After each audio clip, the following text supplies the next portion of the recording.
다 함께 사도신경 하심으로 2023년 12월 15일 금요일 온라인 아침 기도에 하나님께 올려드리겠습니다. 전능하사 천지를 만드신 하나님 아버지를 내가 믿사오며 그 외아들 우리 주 예수 그리스도를 믿사오니 이는 성령으로 잉태하사 동정녀 마리아에게 나시고 본디오 빌라도에게 고난을 받으사 십자가에 못 박혀 죽으시고 장사한 지 사흘 만에 죽은 자 가운데서 다시 살아나시며 하늘에 오르사 전능하신 하나님 우편에 앉아 계시다가 저리로서 산자와 죽은 자를 심판하러 오시리라. 성령을 믿사오며 거룩한 공예와 성도가 서로 교통하는 것과 죄를 사하여 주시는 것과 몸이 다시 사는 것과 영원히 사는 것을 믿사옵나이다. 아멘. 찬송가 336장 찬송하시겠습니다.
하나님 아버지 감사합니다. 오늘도 또 새로운 금요일 하루를 허락하시고 오늘 하루도 주님께서 말씀을 통해서 저희들보다 앞서가시며 이끌어 주시려고 저희들을 이 아침부터 불러주심을 감사드립니다. 주님 부르심에 순종함으로 나와 이 시간에 주님이 저희들을 위해서 예비해 놓으신 영의 양식을 받길 원합니다. 하나님, 오늘도 주님께서 저들에게 주시는 말씀을 통해서 주님께서 오늘 하루 저희들이 어떤 길로 나아가길 원하시는지 바르게 알게 하시고 또 순종케 하여 주셔서 오늘도 주님과만 동행함으로 말미암아 예비하신 승리의 축복을 누리며 하나님께 영광 돌리는 하루가 되게 하여 주옵소서. 감사드리오며 우리 주 예수 그리스도 이름으로 기도드리옵나이다. 아멘. 자, 이 시간에 하나님이 주시는 말씀은 욥기 16장 1절부터 17절까지 말씀 보겠습니다. 자, 화면을 보시면서 16장 1절부터 우리 함께 합독하시겠습니다. 욥이 대답하여 이르되 이런 말은 내가 많이 들었나니 너희는 다 재난을 주는 위로자들이로구나. 헛된 말이 어찌 끝이 있으랴. 내가 무엇에 자극을 받아 이같이 대답하는가. 나도 너희처럼 말할 수 있나니 가령 너희 마음이 내 마음자리에 있다 하자 나도 그럴듯한 말로 너희를 치며 너희를 향하여 머리를 흔들 수 있느니라. 그래도 입으로 너희를 강하게 하며 입술의 위로로 너희의 근심을 풀었으리라. 내가 말하여도 내 근심이 풀리지 아니하고 잠잠하여도 내 아픔이 줄어들지 않으리라. 이제 주께서 나를 피로하게 하시고 나의 온 집안을 패망하게 하셨나이다. 주께서 나를 시들게 하셨으니 이는 나를 향하여 증거를 삼으심이라. 나의 파리한 모습이 일어나서 대면하여 내 앞에서 증언하리라. 그는 진노하사 나를 찢고 적대시하시며 나를 향하여 이를 갈고 원수가 되어 날카로운 눈초리로 나를 보시고 무리들은 나를 향하여 입을 크게 벌리며 나를 모욕하여 뺨을 치며 함께 모여 나를 대적하는구나. 하나님이 나를 악인에게 넘기시며 행악자의 손에 던지셨구나. 내가 평안하더니 그가 나를 꺾으시며 내 목을 잡아 나를 부서뜨리시며 나를 세워 관역을 삼으시고 그의 화살들이 사방에서 날아와 사정없이 나를 쏘므로 그는 내 콩팥들을 꿰뚫고 그는 내 쓸개가 땅에 흘러나오게 하시는구나. 그가 나를 치고 다시 치며 용사같이 내게 달려드시니 내가 굵은 배를 꿰매어 내 피부에 덮고 내 뿔을 티끌에 더럽혔구나. 내 얼굴은 울음으로 붉었고 내 눈꺼풀에는 죽음의 그늘이 있구나. 그러나 내 손에는 포학이 없고 나의 기도는 정결하니라. 아멘.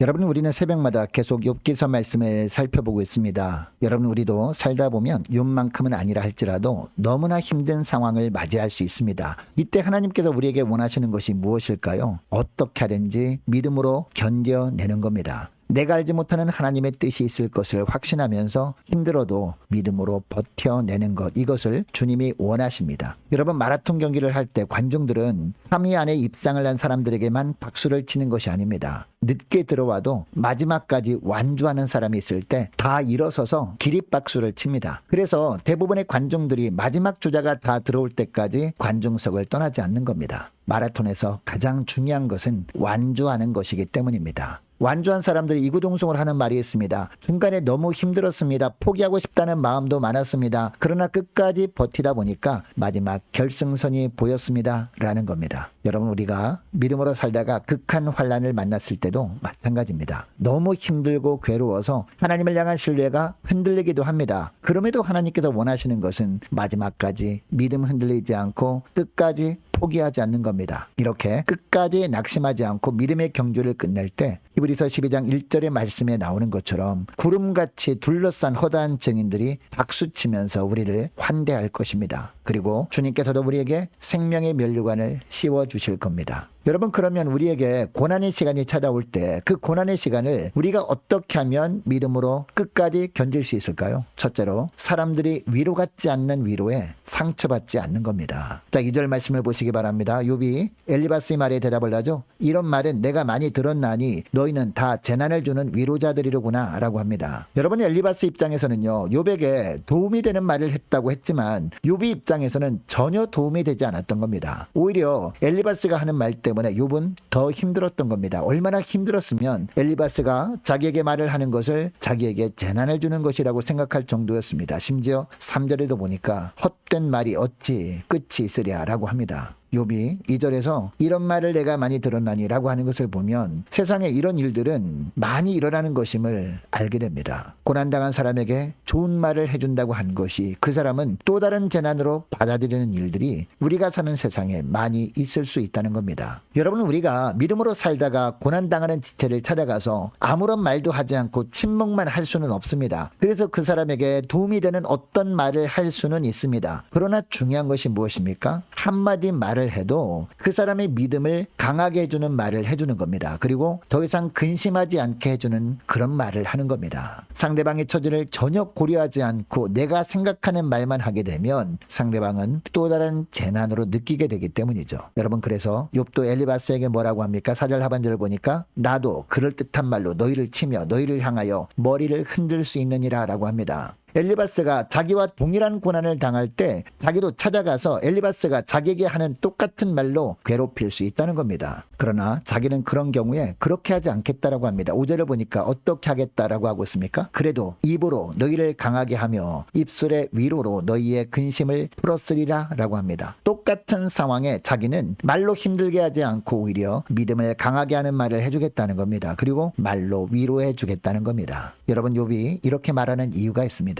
엘리바스가 자기를 찾아와서 위로 같지 않는 위로를 하는 것에 상처를 받지 않겠다는 마음의 표현이었던 겁니다. 여러분, 이처럼 사람의 위로는요, 진정한 위로가 아닙니다. 오직 하나님께서 베푸시는 위로가 참 위로입니다. 여러분 이것을 기억하시고 어떤 고난 가운데 있어도 사람들에게 위로를 받으려고 하다가 상처받기보다 오직 하나님의 위로를 소망하며 그 하나님의 위로를 기다리며 사시는 여러분 되시기를 축복합니다. 둘째로 기도를 들으시는 하나님께 더 솔직하게 아뢰는 겁니다. 여러분 엘리바스 같은 사람의 말로 위로받지 않으려고 욥이 어떻게 합니까? 하나님의 위로를 사모함으로 말미암아 하나님께 나아가 또 기도하기 시작합니다. 6절을 보니까 내가 말하여도 내 근심이 풀리지 아니하고 잠잠하여도 내 아픔이 줄어들지 않으리라라고 합니다. 여러분 이 구절에서 내가 말하여도 내 근심이 풀리지 않았다라는 것은 어떤 뜻일까요? 하나님께 계속 기도로 자기 형편을 아뢰는데도 하나님께서 계속 침묵만 하신 겁니다. 자기가 근심하는 문제가 해결되지 않았던 겁니다. 그리고 자기가 지금 겪고 있는 고통도 전혀 줄어들지 않고 있던 겁니다. 그럼에도 불구하고 욥은 기도를 쉬지 않았습니다. 그리고 기도에도 하나님께서 응답해 주시지 않는 것 같을 때 자기 마음이 어떠했는지도 솔직하게 말씀을 드립니다. 오직 하나님께서 베푸시는 위로가 진짜 위로임을 알았기 때문이죠.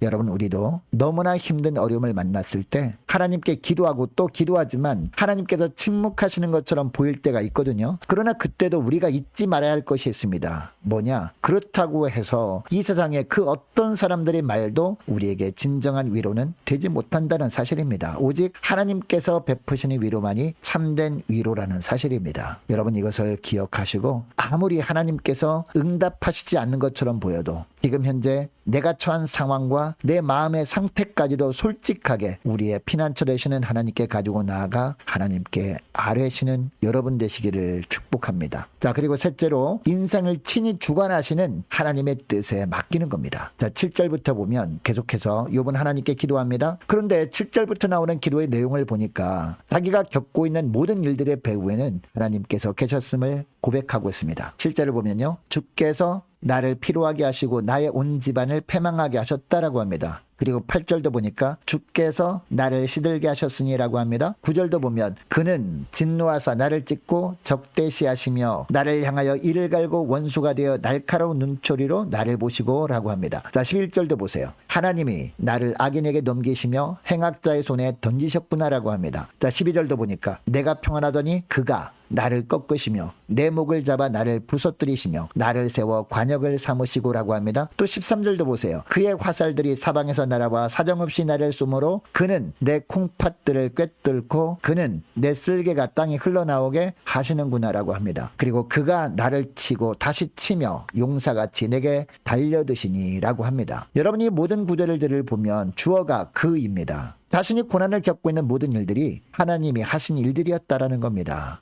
자신이 겪고 있는 모든 일들이 배후에 하나님이 계셨음을 처음에는 잘 몰랐을 겁니다. 물론 자기에게 왜 이런 고난이 찾아왔는지 이유를 몰랐습니다. 단순히 천재지변 때문에 벌어진 일이라고 여겼을 겁니다. 강도때를 때문이라고 생각했을 겁니다. 온몸에 욕창이 난 것도 단지 갑작스럽게 발생한 질병처럼 생각했을 겁니다. 이런 고난이 있을 수는 있지만 갑자기 그것도 연속해서 일어나서 너무나 힘들어하고 있었을 뿐이었습니다. 그런데 욥은 고난 중에 기도하고 또 기도하고 더 기도하다가 자신의 삶 가운데 일어났던 모든 고난의 배후에는 하나님께서 계심을 깨닫게 된 겁니다. 하나님께서 허용하셔서 일어난 일들임을 알게 된 겁니다. 하나님께서 자신의 삶을 친히 주관하고 계심을 피부로 느끼게 된 겁니다. 그래서 15절 16절을 보면 자신의 고난으로 인해서 너무나 비참한 존재로 살고 있음을 고백합니다. 그리고 마지막 17절에 보니까 그러나 내 손에는 포학이 없고 나의 기도는 정결하니라라고 합니다. 여러분 이 구절은 어떤 의미일까요? 자기의 삶에 하나님께서 그 어떠한 고난과 시련을 주셔서 자기가 어떠한 비참한 환경에 살고 있다 해도 하나님을 향한 순수한 믿음만큼은 변치 않겠다라는 겁니다. 그리고 앞으로의 자신의 삶도 맡기겠다는 겁니다. 여러분 예수님도 십자가 달리셨을 때 맨 마지막 영혼이 떠나시기 전에 어떤 기도를 합니까? 아버지 내 영혼을 아버지 손에 부탁하나이다 라고 기도하십니다. 그리고 여러분 스테반도 돌에 맞아 순교하기 전에 어떻게 마지막으로 기도합니까? 주 예수여 내 영혼을 받으시옵소서 라고 기도합니다. 여러분 이것입니다. 어떤 고난과 어떤 역경이 우리에게 주어질 때 아무리 이해할 수 없어도 지금까지도 그리고 지금도 또 앞으로도 우리의 삶을 주관하시는 하나님께 모든 것을 온전히 맡기는 겁니다. 이렇게 할 때 주님께서 보시기에 가장 좋은 길로 저와 여러분의 인생을 주님께서 인도해 주시는 줄 믿습니다. 여러분 그러므로 감당할 수 없을 것 같은 고난이 찾아올 때 하나님께 기도로 맡길 때 하나님께서 내 인생을 온전히 주관하신다는 사실을 근거로 하나님께 나가 간절히 기도하는 여러분 되시기를 축복합니다. 그래서 어떤 어려운 환경도 하나님께서 하나님의 모든 것을 주관하심을 확신하는 자에게 주시는 힘으로 뛰어넘고 하나님께서 가장 선한 길로 인도하시는 은혜를 받아 누리는 저와 여러분 되시기를 축복합니다. 자, 오늘 말씀을 기억하고 함께 기도할 때 이렇게 기도했으면 좋겠습니다. 하나님, 고난당할 때 위로받지 않는 사람들의 위로에 기대지 않고 고난당할수록 더욱 하나님께 나아가 엎드림으로 하나님의 참 위로를 기다리며 그 하나님의 참 위로를 받는 저희들 되게 하옵소서 간절히 기도하기를 원합니다. 하나님, 하나님께 나아가 기도할 때마다 저희 인생을 하나님께서 친히 주관하신다는 사실을 근거로 하나님께 기도하며 모든 삶을 주님께 온전히 맡길 때 가장 선한 길로 인도해 주시는 은혜를 허락하여 주옵소서. 간절히 기도하는 이 새벽 될 수 있기를 원합니다. 계속해서 기도하기를 원하는 것은 이렇게 기도했으면 좋겠습니다. 하나님, 오늘 금요일입니다. 금요 심야 기도를 축복하여 주옵소서. 은혜를 풍성히 부어 주옵소서. 함께 기도하기를 원합니다. 오는 주일 예배를 위해서 함께 기도하기를 원하고 내일 있을 중경인후의 주일학교 앞에 총회를 위해서 함께 기도하기를 원합니다. 연말 준비와 다가오는 성탄 준비를 위해서 함께 기도하기를 원하고 2024년 내년을 준비하는 과정에 하나님의 은혜가 넘치게 하옵소서 간절히 기도하기를 원합니다. 유초등부 중고등부 청년부를 위해서 남녀전도회와 각 구역을 위해서 함께 기도하기를 원하고 또 많은 환우들이 있습니다. 감기로 말미암아 고통받고 있는 환우들 빠른 치유를 위해서도 함께 기도하기를 원하고 군복무 중인 유호성 형제를 위해서 취업을 앞둔 청년들을 위해서 선교사님들 가정과 나라와 민족과 우리 교회의 앞날을 위해서 저와 여러분이 가지고 나온 기도 제목을 놓고 우리 함께 기도하기를 원합니다. 기도하겠습니다.